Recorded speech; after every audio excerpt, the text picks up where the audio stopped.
जय हिंद। आज हम किसान की समस्या, सरकार की मंशा के ऊपर एक चर्चा करेंगे और किसान आंदोलन के एक्चुअल रीजन के बारे में। आज हम किसान आंदोलन के रीजन, सरकार की मंशा के ऊपर चर्चा करेंगे। देखिए, किसानों को लग रहा है कि सरकार हमसे हमारा एमएसपी छीन रही है और सरकार को लग रहा है कि किसान बहकावे में आ गया है और वह एक विद्रोही रूप लेता जा रहा है।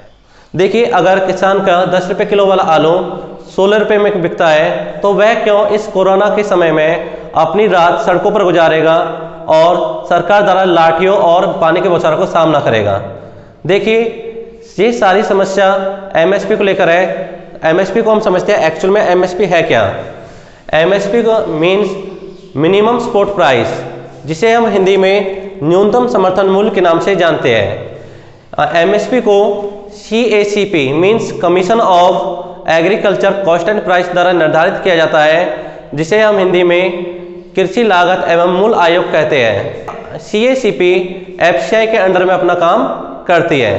देखिए, एमएसपी एक्चुअल में किसान की फसल बोने से पहले सरकार द्वारा जो उसका रेट निर्धारित किया जाता है वह एमएसपी कहलाता है। समझिए, मान लीजिए किसान को गेहूं की फसल को बोना है, गेहूं की फसल का समय है और गवर्नमेंट उसके लिए एक रेट फिक्स आपका एमएसपी कहलाएगा।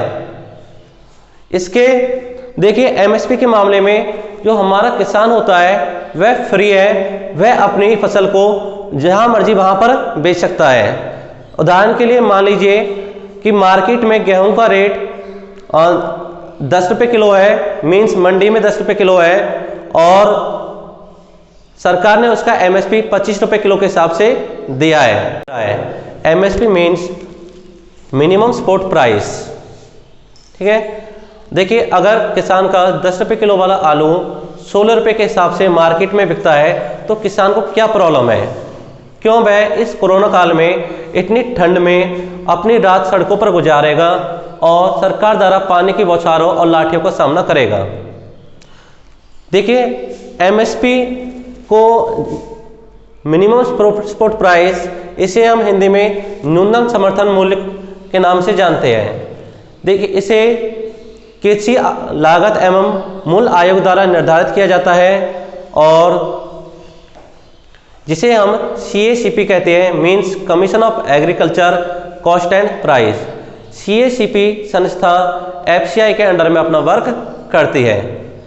एमएसपी के मामले पर जो हमारे किसान भाई है, यह बिल्कुल फ्री है, यह अपनी फसल मन चाहे किसी को भी बेच सकते हैं। उदाहरण के लिए समझिए, मान लीजिए हमारा जब किसान आड़ती के पास जाता है और मंडी में आड़ती उससे बोलता है कि गेहूं का जो रेट है फिलहाल 15 रुपये किलो है, ठीक है, और सरकार उसका एमएसपी दे रही है 25 रुपये किलो के हिसाब से, तो हमारा जो किसान भाई तो वहाँ अपना गेहूं को वहाँ पर ना बेच करके FCI के गोदामों में जाएगा, वहाँ के अधिकारियों से बात करके अपने ज़मीन के कागज दिखा करके अपनी फसल को एमएसपी रेट में से बेच देगा। ठीक है, यहाँ पर किसान अपनी मैक्सिमम वैल्यू पे बेच सकता है। सेकंड, अगर मान लीजिए मार्केट में रेट ज़्यादा हो जाता है, जैसे मान लीजिए गेहूं का रेट 40 रुपये किलो हो जाता है, तो तब हमारा किसान अपनी इस फसल को एमएसपी के रेट पर FCI के गोदामों में ना बेच करके सीधे मंडियों में बेच सकता है। तो यहाँ पर हमारे किसान भाई ने किसी के साथ कोई कांटेक्ट नहीं किया है। जहाँ पर कोई कांटेक्ट नहीं है तो अगर वह अपने मुनाफे के अकॉर्डिंग अपनी फसल को ओपन मार्केट के साथ साथ एमएसपी पे FCI के गोदामों में भी बेच सकता है। अब गवर्नमेंट ने एक नई पॉलिसी लाई है किसानों के लिए, जिसे हम कहते हैं contract farming. Government contract farming को बढ़ावा देना चाहती है। कॉन्ट्रैक्ट फार्मिंग क्या है? देखिए, यहाँ पर कॉन्ट्रैक्ट फार्मिंग में प्राइवेट कंपनियों के द्वारा किसान की फसल बोने से पहले ही उसके रेट का निर्धारण किया जाएगा। जैसे आप समझ सकते हैं, हल्दीराम को बेसन की ज़रूरत है, वह चने की दाल का ऑर्डर देगा किसानों को और वहाँ पर ऑर्डर दिया जाएगा। साथ में जैसे पार्ले बिस्किट वाले ये गेहूं का ऑर्डर देंगे, चिप्स कंपनी वालों को आलू की ज़रूरत होती है, वो किसानों को आलू का ऑर्डर देंगे। जहाँ पर ये कंपनियाँ हैं पहले ही किसानों के फसल के पैदा होने से पहले ही, बोने के समय पर ही किसान के साथ एक कॉन्ट्रैक्ट डील करेगी। उस कॉन्ट्रैक्ट के अकॉर्डिंग उसका रेट निर्धारित किया जाएगा। जैसे मान लीजिए किसान ने कंपनी के साथ गेहूं का जैसे फिक्स किया है 25 रुपये किलो के हिसाब से। अब यदि ओपन मार्केट में गेहूं का रेट 10 रुपये किलो हो जाता है, ठीक है, तो इसमें कंपनी को कंपनी पहले ही कांटेक्ट कर चुकी 25 के हिसाब से। इसमें कंपनी को वो गेहूं किसानों से 25 के हिसाब से खरीदना पड़ेगा, जहां पर हमारी कंपनी को घाटा हो जाएगा। जहां पर कंपनी को घाटा होगा उसे घाटे का सामना करना पड़ेगा। यदि इसके अपोजिट मान लीजिए ओपन मार्केट में गेहूं का रेट बहुत ज़्यादा हो जाता है, आप सपोज कीजिए गेहूं का रेट 40 रुपये किलो हो जाता है, तो इस केस में तो हमारे जो किसान भाई है अपनी फसल को ओपन मार्केट में नहीं बेच सकते, बल्कि उन्होंने पहले ही कांटेक्ट किया हुआ है। उनको अपनी फसल जो कांटेक्ट के अकॉर्डिंग 25 रुपये किलो के हिसाब से ही कंपनियों को सेल करनी पड़ेगी। तो जहां पर हम कह सकते हैं कि हमारा किसान एक बाउंडेशन में है, वो अपनी फसल को अपने मुनाफे के अकॉर्डिंग नहीं बेच सकता। इसमें हम कह सकते हैं एक हाथ में किसान को फायदा हो रहा है तो दूसरी तरफ किसान को लॉस भी है। एमएसपी के मामले पर ऐसा नहीं है। एमएसपी के मामले में किसान किसी तरह का कोई कांटेक्ट नहीं होता किसान का, वह अपनी मर्जी के अकॉर्डिंग कहीं पर भी अपनी फसल को बेच सकता है। ठीक है, देखिए किसानों को लग रहा है कि मोदी सरकार इस कॉन्ट्रैक्ट फार्मिंग के द्वारा प्राइवेट कंपनियों को कृषि के क्षेत्र में डायरेक्ट एंट्री दे रही है, जिससे उसे एमएसपी ना देना पड़े, मींस एमएसपी हटा दिया जाए। और मोदी जी अपने भाषण में पहले ही कह चुके हैं एमएसपी नहीं हटेगा। एक्चुअल में यहाँ पर किसानों को सरकार की मंशा पर शक है। देखिए मोदी जी वैसे तो सही कह रहे हैं एमएसपी नहीं हटेगा, पर वह एमएसपी किसी काम का भी नहीं होगा। इसको हम समझते हैं। देखिए एमएसपी के रेटों पर जो हमारी एफसीआई है वह अपने अधिकारियों को सीएसीपी के वहाँ पर बिठा देती है, उस एग्रीकल्चर संस्था में बिठा देती है। और जब हमारा मान लीजिए किसान भाई अपने मंडियों में जाता है और आड़ती से पता करता है कि क्या रेट चल रहा है, मान लीजिए आड़ती कहता है कि गेहूं का रेट 12 रुपये किलो है और उस टाइम पर एमएसपी का रेट 25 रुपये किलो के हिसाब से है, तो हमारा किसान भाई जब उस अपनी फसल को आड़ती को न देकर के एमएसपी के गोदामों में जाता है, तो वे अधिकारी बड़ी चालाकी से हमारे किसान को परेशान करते हैं, उसे एक प्रकार से मूर्ख बना देते हैं, उसे झूठ बोलते हैं, एक बहुत बड़े भ्रष्टाचार को वो एक बहुत बड़ा भ्रष्टाचार करते हैं। वो क्या कहते हैं किसानों से कि हमारे पास यहाँ पर गोदामों में आपकी फसल को रखने के लिए जगह नहीं है, पहले से यहाँ पर बहुत सारी फसलें सड़ रही है, गल रही है, जहाँ पर कोई व्यवस्था नहीं है, और जहाँ यहाँ पर बोरा नहीं है, जहाँ यहाँ पर आज काम करने वाले कर्मचारी नहीं है, तो इस तरह से किसान को ना बहुत ज़्यादा परेशान करते हैं। देखिए हमारे किसान के पास अपनी फसल को भंडारण करने के लिए कोई ऐसी पर्टिकुलर जगह नहीं होती, वो भंडारण नहीं कर सकता। जैसे गोदामों में भंडारण के लिए गामा रेज होती है, अगर कोई कीड़े मकोड़े होते हैं तो गामा रेज उन कीड़े मकोड़ों को मार देती है। साथ में बोरियों के ऊपर एक पेस्ट भी किया जाता है गोदामों में कि जिससे जो फसल है वो अंकुरित ना हो सके, उसमें पौधे ना हो सके, उसके पेस्ट के द्वारा उसके अंदर एक नमी एक संतुलित नमी बनी रहती है, मेंटेन इतनी नमी बनी रहती है जिससे आपका जो हमारी फसल है वो अंकुरित ना हो सके। दूसरी तरफ जब हमारा किसान अपनी फसल को अपने पास नहीं रख सकता, फिर से उसी वही फसल उसे उन्हीं आड़तियों को बहुत कम दाम पर बेचनी पड़ती है। जैसे हम बोल चुके 12 रुपये के हिसाब से हमने लगाया, 12 के उन्होंने बेच दिया। तो यहाँ पर जो हमारा जो ऑफिसर होता है, ठीक है, यहाँ पर जो ऑफिसर होता है वह दोबारा से मंडियों में जाता है और आड़तियों से बोलता है क्या किसान ने फसल को बेचा है। वो किसान बोलते हैं हाँ 12 के हिसाब से हमने फसलों को खरीदा है, 12 रुपये किलो के हिसाब से गेहूं को खरीदा है। बहुत सारी फसलें होती है, हम गेहूं का केवल एग्जांपल ले रहे हैं यहाँ पर, ठीक है। तो वह जो ऑफिसर होता है, अधिकारी होता है, वह क्या, ठीक है, वह कहता है भाई आप 15 के हिसाब से मुझे इसको बेच दीजिए, 15-16 मान लीजिए, आप 16-17 मान लीजिए, तो 15-16-17 के हिसाब से वो आड़तियों से उसी फसल को खरीद लेता है और वापस उसी फसल को गोदामों में ले जाता है और सरकारी कागजों में उसी फसल को 25 के हिसाब से दिखा देता है। और जहां पर उस अधिकारी को ज़्यादा नहीं तो 8 से 10 रुपये पर किलो के हिसाब से बचाता है। इतना तो बेचारे हमारे किसान को इतनी मेहनत करने के बावजूद भी नहीं बच पाता।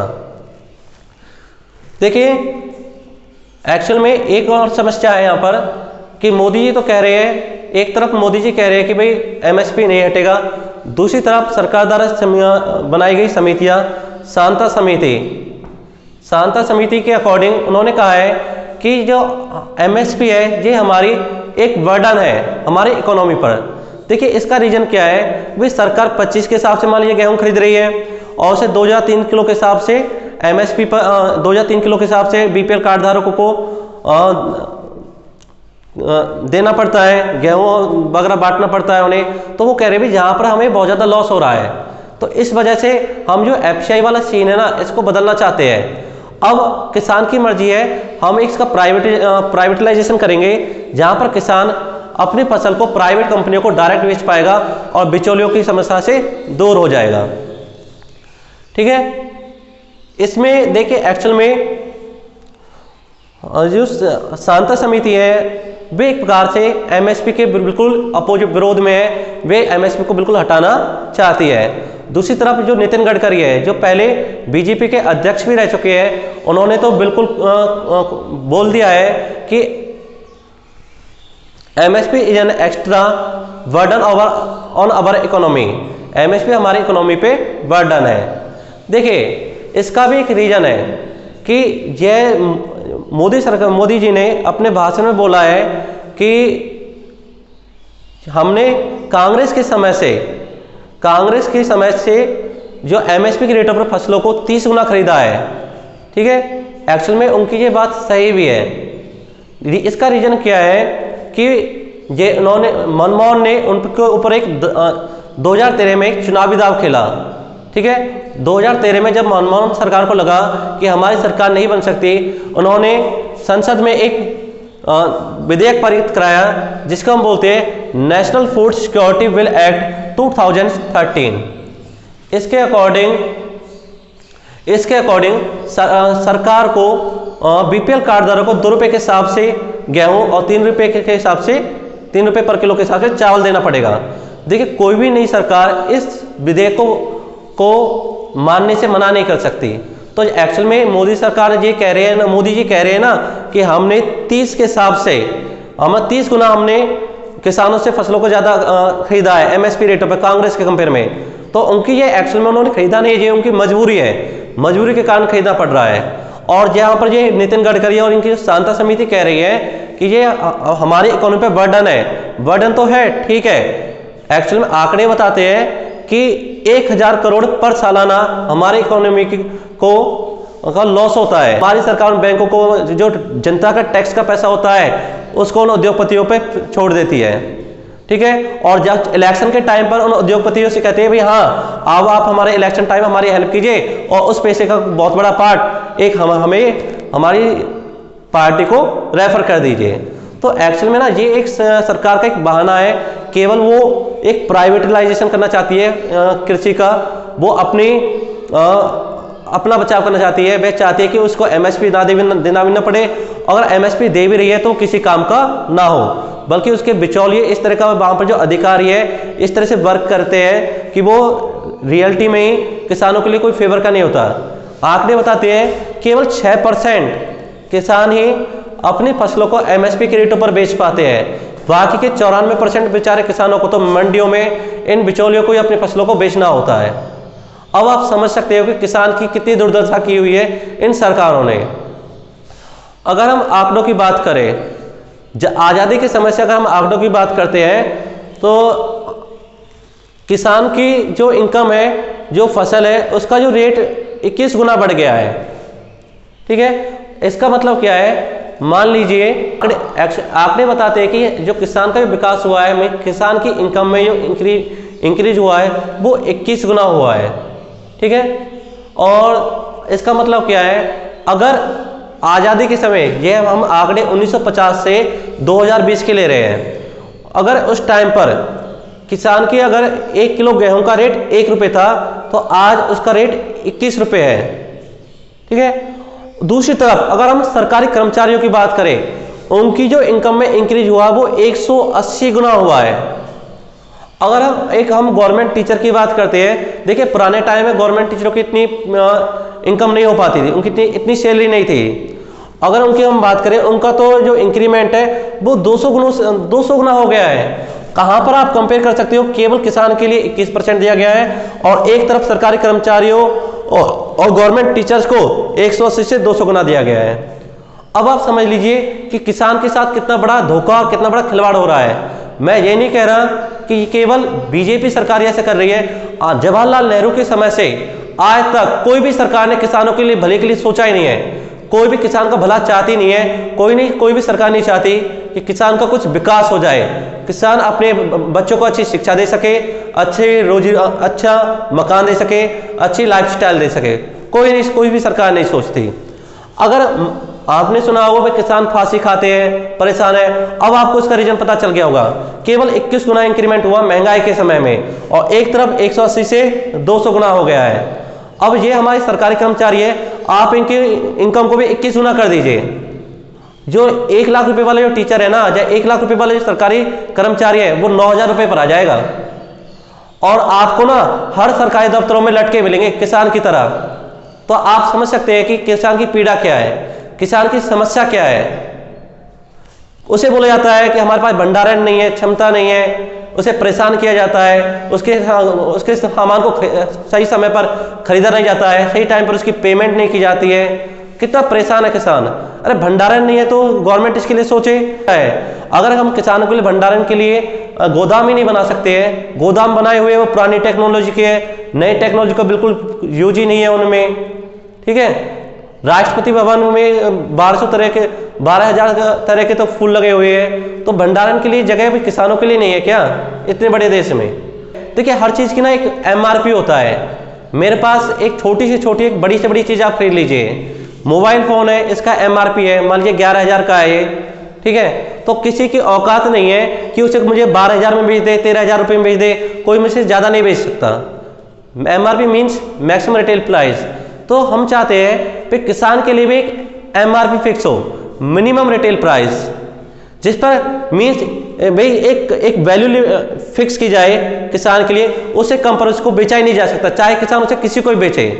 मान लीजिए आलू का हम आलू का एग्जांपल ले सकते हैं। आलू का मान लीजिए 20-25 रुपये किलो है, गेहूं का मान लीजिए 30 रुपये किलो है, इससे कम पर जाएगा नहीं। चाहे सरकार को प्राइवेट कंपनी, चाहे किसान प्राइवेट कंपनी को दे, चाहे किसान को दे, चाहे आड़ती को दे, चाहे ओपन मार्केट में बेचे, कोई इससे कम पर खरीद ही नहीं सकता। तो एक कोई ना कोई रेंज तो होनी चाहिए, कोई रेंज ही नहीं है हमारे यहाँ पर। हरियाणा में जो एक कृषि प्रधान राज्य माना जाता है, यहाँ पर जो अब की बार जो मक्का के लिए एमएसपी था किसान के लिए, वो 18.5 रुपये था, 18.5 रुपीज, और उसे 6 रुपये के हिसाब से खरीदा जा रहा है। आप समझ सकते हैं ये 6 रुपये जो मक्का का रेट था ना, वो 1995 का है। 1995 का रेट किसान को दिया जा रहा है, और आज जो सरकारी कर्मचारी है वो 2020 की तनख्वाह ले रहे हैं, किसान को ही 1995 का क्यों दिया जा रहा है। एमएसपी 18.5 है, उसे 6 रुपये के हिसाब से खरीदा जा रहा है। अब आप समझ सकते हो। ठीक है, जो हमारे राष्ट्रपति जी है, प्रधानमंत्री जी है, जो अदर चीफ मिनिस्टर्स है, मंत्री है, नेता है, जो भी आप ऑफिसर्स है, इनको भी आप 1995 का वेतन दीजिए, देखते वो अपना कितना काम कर पाते हैं। राष्ट्रपति की तनख्वाह 5 लाख रुपए 50,000 रुपये पर आ जाएगी, वो कितना अपना वर्क कर पाते हैं, कितना टिक पाते हैं। तो किसान जो सारी चीजें ना, वो किसान के साथ एक खिलवाड़ है। तो सरकार से एक रिक्वेस्ट है भाई इस अन्नदाता के साथ इस तरह का खिलवाड़ बंद करे और उसकी मेहनत को देखे, उसको उसकी फसल का उचित प्राइस दे, उचित रेट दे। जय हिंद, जय भारत।